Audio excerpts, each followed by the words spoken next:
Friends આ parcel મેં મીશોમાંથી મંગાવેલું. આ પાર્સલ નાના બાળકો માટે છે. તમે જોઈ શકો છો ફ્રેન્ડ્સ, સુકર ગાયરો બેબી એજ્યુકેશનલ ટોયસ છે. તમે જોઈ શકો છો ફ્રેન્ડ્સ, હું અત્યારના એને ઓપન કરી રહી છું.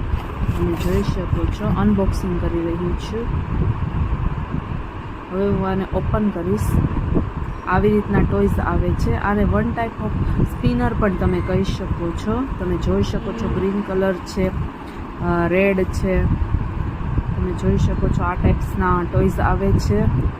પછી હું તમને આને મિરર પર શો કરીને બતાવું છું. મેં મારે પર લગાડ્યું તો પણ ન ચડ્યું, તો પછી મિરર પર મેં આવી રીતના ચીટકાડી દીધું. પછી આવી રીતના ગોળ ગોળ ફરે. ફ્રેન્ડ્સ, આનાથી છે એ બાળકોની કોન્સન્ટ્રેશન પાવર, એકાગ્રતા છે એ વધે છે. ફ્રેન્ડ્સ, આ ટોયસ બહુ સરસ મજાના આવે છે. જે નાના બાળકો છે એની માટે યુઝફુલ છે. એને જોવાથી બાળકોને પણ મજા આવે છે. મારા બાળકને બહુ જ મજા આવે છે એટલે મેં લીધા છે. આનું રિવ્યૂ સારું છે ફ્રેન્ડ્સ.